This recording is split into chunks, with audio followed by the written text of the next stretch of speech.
ನನಗೆ 9 ವಯಸ್ಸಿತ್ತು. ನಾನು ಮದುವೆ ಮಾಡ್ಕೊಂಡು ಇಲ್ಲೇ ಇರೋದು. ಅಡುಗೆ ಕೆಲಸಕ್ಕೆ ಹೋಗ್ತೀನಿ. ಏನು ಡಿಶ್ ಬೇಕು ಎಲ್ಲ ಕಲ್ತ್ಕೊಂಡಿದ್ದೀನಿ. ಟೋಕ್ಲಾ, ಆಂಡ್ವ, ತೇಪ್ಲ, ಬಾಕ್ರಿ.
ನಾವು ಹಳ್ಳಿಯಲ್ಲಿ ಹುಟ್ಟಿ ಬೆಳೆದೇ ಇರೋದು.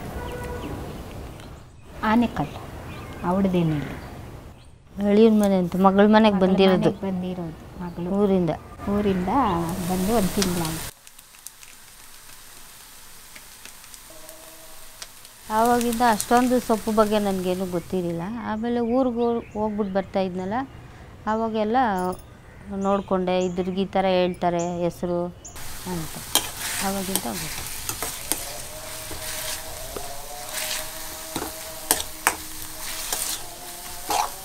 ಈಗೆಲ್ಲ ತರಕಾರಿ ತಿಂತಾರೆ, ಸೊಪ್ಪು ಯಾರು ತಿನ್ನಲ್ಲ. ಈಗ ರೇರ್ ಕಮ್ಮಿ ಸೊಪ್ಪು ತಿನ್ನೋದು ಜನ. ಈಗ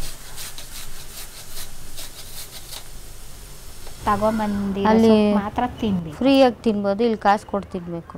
ಕಾಸು ಕೊಟ್ರೂ ಬೆರಕೆ ಸೊಪ್ಪು ಸಿಗಲ್ಲ ಇಲ್ಲಿ. ಪಾಲಕ್ ಸೊಪ್ಪು ಆ ಥರ ಬೆಳೆದಿರೋ ಸಿಗುತ್ತೆ. ಅಲ್ಲಿ ಅದಷ್ಟು ಅದೇ ಬಂದಿರುತ್ತೆ. ಇಲ್ಲೆಲ್ಲೂ ಸಿಗುತ್ತೆ ಅಂತ ಸೊಪ್ಪುಗಳು.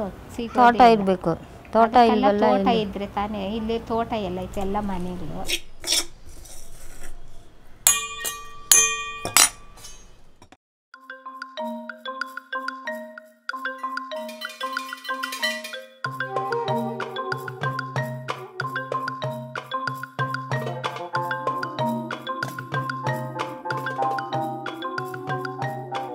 By nature, cities are growing in such a way that you don't have the spaces for foraging are reduced. So if you are paying say 20 rupees for a bunch of palak in the market, now if you are able to collect that from the area around your house, a little close by or a little around, they save that 20 rupees. And what they're doing with that is they're including it in their diet. Now everything is quite expensive, vegetables and things like that. So they feel that for them it's a great way of promoting the food security of their families. ಅವ್ರ ಅಪ್ಪ ಅಮ್ಮ ಅದೇ ತಿಂದು ರೂಢಿ ಮಾಡಿರೋದು. ಅವಾಗ ಬರೀ ಸೊಪ್ಪೇ ತಿನ್ಸಿರೋದು ಅವ್ರಿಗೆ. ಅವಾಗ ಊಟ ಎಲ್ಲ ಇರ್ತಾ ಇರಲಿಲ್ಲ ಅವ್ರಿಗೆ. ಅವ್ರ ಅಮ್ಮ ಬರೀ ಸೊಪ್ಪು ಬೇಯಿಸ್ಬಿಟ್ಟೆ ಕೊಡ್ತಾ ಇದ್ದಿತ್ತು. ಕೊಡೋರು. ನಮ್ಮ ಕಡೆ ಎಲ್ಲ ಜಾಸ್ತಿ ಸೊಪ್ಪುಗಳೇ. ಹೋಗಿ ಒಂದೊಂದು ಇಷ್ಟಿಷ್ಟು ತಗೊಂಬಂದು ಸೋದಿಸಿ ತೊಳೆದು ಬೇಳೆ ಹಾಕಿ ಪಲ್ಯ ಮಾಡಿ ಒಂದೊಂದು ತಟ್ಟೆ ತಿಂತಾರೆ. ಬರೀ ಅದನ್ನೇ ತಿಂದ್ಬಿಡ್ತಾರೆ. ನೋಡಿ, ಇದೆಲ್ಲ ಅಡಿಕೆ ಸೊಪ್ಪು, ಬೆರಕೆ ಸೊಪ್ಪು. ಇದೆಲ್ಲ ಬೆರಕೆ ಸೊಪ್ಪು. ನಾವು ಹೇಳಿಲ್ವ ಅಲ್ಲಿ ಕಲ್ಪನಾ, ಇದೆ ಅಡಿಕೆ ಸೊಪ್ಪು ಅಂತೀರಿ ನಾವು.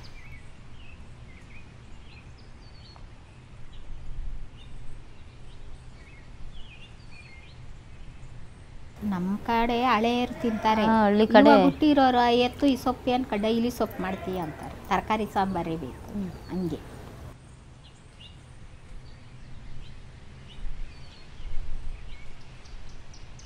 The thing with foraging will be that they will, those who have been doing it earlier will remember, but the next generation of the family will not, because this is you can only know which sopo is correct, which part is the tastiest if you have been doing it. So in that sense, we may not have a generation of the migrants from villages who have come here who knows what to forage for, where to forage for and all. That will be the main concern. ಇದು ಬಸಳೆ ಸೊಪ್ಪು, ವನ್ಗಾನಿ ಸೊಪ್ಪು, ಆಮೇಲೆ ಕಾಸಿ ಸೊಪ್ಪು, ಇನ್ನೊಂದು ಯಾವುದು ಬಿಂಗ್ರಾಜ್, ಕನ್ನಡ ಅದಿದ್ರ ಸೊಪ್ಪು ಇತ್ತಲ್ಲ, ಮದ್ದೊಗ್ಲಿ ಸೊಪ್ಪಲ್ಲ, ಆಲ್ಮುಲ್ಲಂಗಿ ಸೊಪ್ಪು, ಇದಮ್ಮ ನುಗ್ಗೆ ಸೊಪ್ಪು, ಅದ್ರ ಹೆಸರೇ ಬರ್ತಾ ಇಲ್ಲ. ಇದ್ರಾಗ ಆಂಟಿ ಮನೆ ಹತ್ರ ದಗ್ಲಿ ಸೊಪ್ಪಮ್ಮ. ಬೆಂಗಳೂರಲ್ಲಿ ಕೆರೆ ಹತ್ರ ಇಲ್ಲ, ಬಿಡೋದಿಲ್ಲ ಎಲ್ಲೂ, ಸೊಪ್ಪು ಬರಲ್ವಲ್ಲ ಎಲ್ಲೂ. ಇಲ್ಲಿ ಹಳ್ಳಿ ಕಡೆ ಅಂದರೆ ಬಿಡ್ತಾರೆ, ಯಾರು ಏನು ಅನ್ನಲ್ಲ. I think the larger Cubbon Park and these kind of places, there may be certain rules and regulations. So for foraging, you need to take very different paths. You can't even go to some of these places. They'll say don't walk off the path. But the way our parks are designed in itself, they open they're open from the morning, say around 7 to 9, and then they're locked. And again in the evening, they are open from between say 4 to 8. It gives very little time. Those are both times when women especially are very busy. Morning taking care of household tasks and doing things. Evening the family is returning home, kids are returning home. So there's a lot of, those are 2 times when, but if maybe you kept it open for a part of the day, then they could go and forage.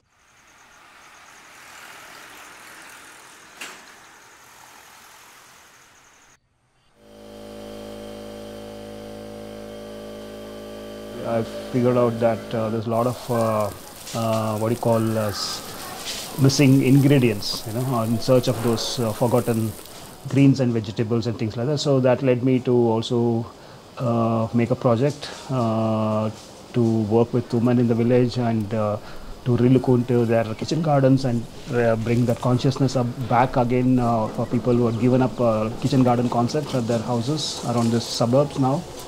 And also working with the people from the gated communities and apartments also, around. All the knowledge we accumulated during that initial period is now being implemented, and so the implementation in the sense that we are growing some of them, which we can cultivate at the farm scale. We are also growing a produce and selling, and this interaction is constant on day-to-day basis. Every day we interact almost with the consumer, and so that interaction is kept alive for the last 4 years. 9 ವರ್ಷದಿಂದ ಇದ್ದೀನಿ, ಎಲ್ಲೂ ಹೋಗಲ್ಲ. ದೇವ್ರ ಮೇಲೆ ಚಪಾತಿ ಮಾಡೋದೇ ಸರಿ ಹೋಗುತ್ತೆ ನನಗೆ. ಬಂದ್ಬಿಟ್ಟು ಬರಲ್ಲ ಅಂದ್ಕೊಂಡು ಕೂತಿದ್ಲು, ಬಂದಿತ್ತ. ಆಮೇಲೆ ಬಂದು ಎತ್ಕೊಂಬಂದ್ರೆ ಅವು ಕೆರೆ ಎಲ್ಲ ದೊಡ್ಡ, ತುಂಬ ನೀರಿತ್ತು. ಅದಲ್ಲ ನನ್ನ ದೇವ್ರ ಮನೆಗೆ ಬರಲ್ಲ ಅಂದ್ಬಿಟ್ಟು ಕೆರೆಗೆ ಬೀಳಕ್ಕೆ ಹೋಗಿದ್ದೆ ಅವಾಗ. ನಾನು ಹೋಗಲ್ಲ ಕೆಲಸಕ್ಕೆ ಅಂತ. ಕಟ್ಟೆ ಓಡ್ತಾಳೆ, ಕಟ್ಟೆ ಮೇಲೆ ನೀರು, ಆ ಕಡೆ ಕೆರೆ ಈ ಕಡೆ ಕೆರೆ, ಸೆಂಟ್ರ್ ಕಟ್ಟೆ ತುಂಬ ತುಮ್ಕ್ಲಾಡ್ತವೆ. ಅವ್ರ ಅಪ್ಪ ಅಮ್ಮ ಹಿಂದೆ ಓಡ್ತಾರೆ, ನಾವು ಓಡ್ತಾಳೆ. ಆಮೇಲೆ ಕರ್ಕೊಂಡು ಹಂಗೆ ಖಾರ ಕೈ ತಗೊಂಬಂದ್ಬಿಟ್ರು. ಇವಾಗ ಬಂದರೆ ನೋಡಿ ಬರಲ್ಲ ಅವ್ರ ಮನೆ ಬಿಟ್ಟು. 27 ಇಯರ್ಸ್, 27 ವರ್ಷ ಆಯಿತು.